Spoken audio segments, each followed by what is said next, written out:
اِنَّا نَحْنُ نَزَّلْنَا الذِّكْرَ وَإِنَّا لَهُ لَحَافِظُونَ۔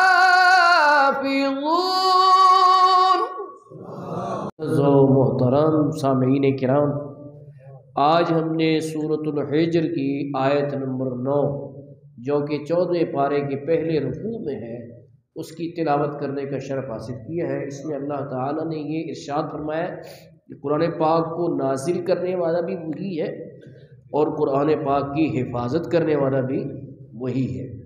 ارشاد ربانی ہے، اِنَّا نَحْنُ نَزَّلْنَا الذِّكْرَ وَإِنَّا لَهُ لَحَافِظُونَ۔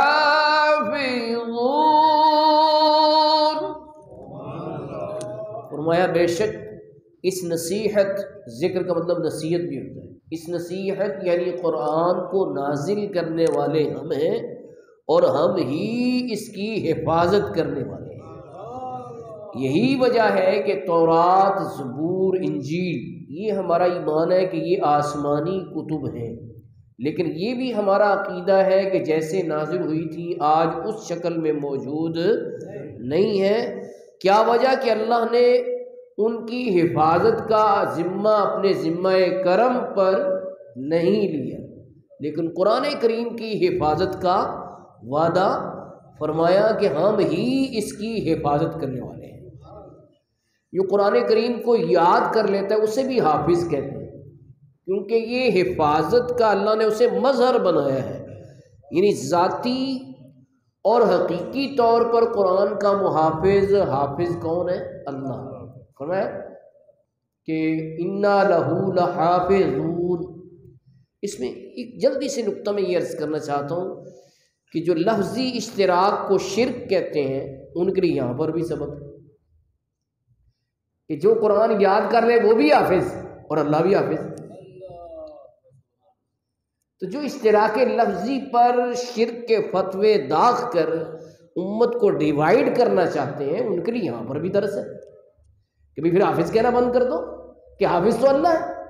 تو جب تک وہ جو اکابرین اہل سنت نے ذاتی اور عطائی کی تقسیم کی ہے وہ نہیں مانو گے، ایک قدم بھی آگے نہیں چل سکو گے کہ ذاتی طور پر اس کا محافظ اللہ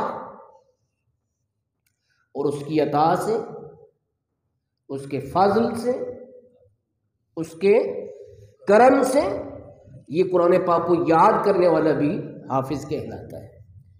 کہ ظاہری سبب یہی ہے، حقیقی تو یہ کہ اللہ نے اس کی حفاظت کا ذمہ اپنے ذمہ کرم پر لیا، لیکن ظاہری سبب جو ہے وہ یہ ہے کہ اس کو یاد کرنا آسان کر دیا، تو یہ میمورائز کر لیتے ہیں۔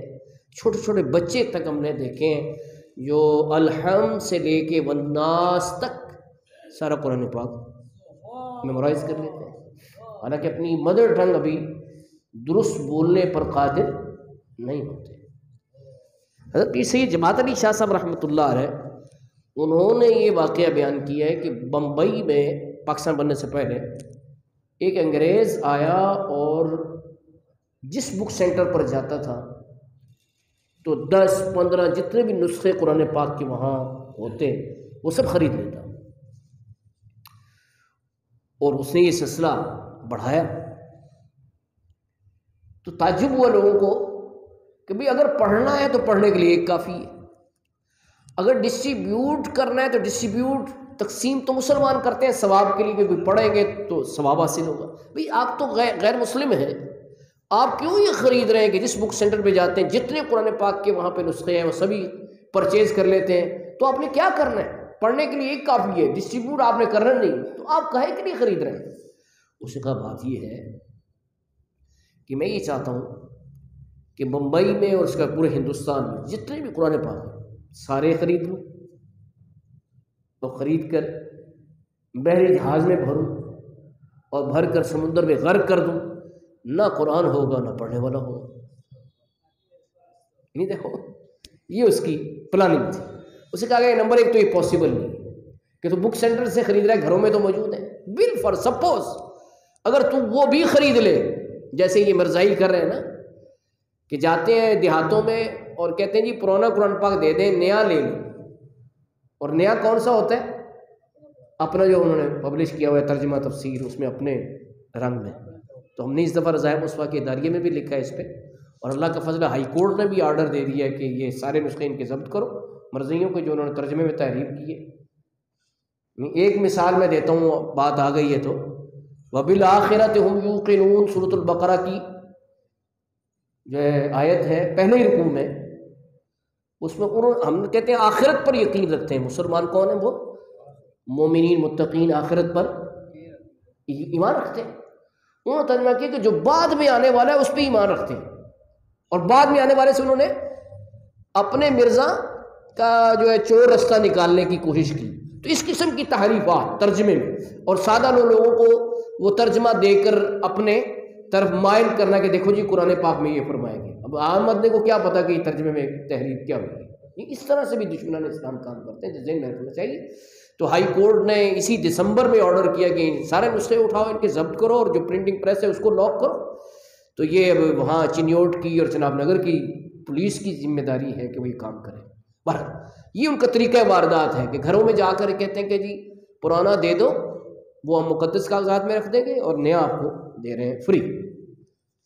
اس طرح بھی کام کر رہے ہیں. استغفر اللہ. تو اسے کہا گیا کہ سپوز تو وہ بھی خرید لے. انگریز سے کہا گیا کہ سپوز بالفرض جو گھروں میں موجود قرآن پاک ہے وہ بھی پرچیز کر لے، اور ایک اپنی دانش میں قرآن پاک کو ختم کر دے کہ اب وہ نہیں رہا، کہیں سارے سمندر برد کر دیا ہے جی. لیکن جو دلوں میں محفوظ ہے اس کو کیسے تم ضبط کرو؟ وہ تو پھر تکرار کر کے دوبارہ لکھ لیا جائے گا. حافظ تکرار کریں گے دوبارہ لکھ لیں گے. تو یہ دنیا کی کتابوں سے ڈیفرنٹ ہے کہ دنیا کی کتابیں صرف کاغذوں پر ہے، صرف جلدوں میں ہے. قرآن پاک کاغذوں پر بھی ہے، اور سینوں میں اور دلوں میں بھی موجود ہے. یہ دنیا کی کسی کتاب کا یہ وصف نہیں ہے جو قرآن پاک کا وصف ہے. اسی وجہ سے جیلس ہو رہے ہیں. سویڈن میں قرآن پاک کو نظر آتش کیا، استغفر اللہ. یہ جیلسی ہے کہ ہماری کسی کتاب میں یہ خصوصیت نہیں ہے، ہماری کسی کتاب کی یہ شان نہیں ہے. ایون کہ تورات، زبور، انجیل جو قرآن جو اللہ کی کتابیں تھیں اور تحریف سے پہلے بھی، سوائے اس دور میں انبیاء کے اور کی کسی کو یاد نہیں. تورات کے حافظ تھے حضرت عزیر علیہ السلام. یہی ان کی نشانی تھی کہ یہ حافظ ہیں تورات کے جی. اب تو تحریف ہو گئی نا. اب کون اس کا حافظ ہوگا؟ ہے ہی کوئی اصل نسخہ ہی کوئی نہیں، تو حافظ کون ہوگا اس کا؟ لیکن جس دور میں یہ اصل تھی بھی، تو اس وقت اس کا کوئی حافظ سوائے نبیوں کے اور کوئی نہیں ہو سکا امتیوں میں سے. یہ وصف صرف قرآن پاک کا ہے کہ چھوٹا سا بچہ بھی جس کی مدر ٹنگ عربک نہیں ہے، عربی زبان بھی نہیں ہے، اس کے سینے میں پورا قرآن الحمد سے لے کے والناس تک سارا ہی محفوظ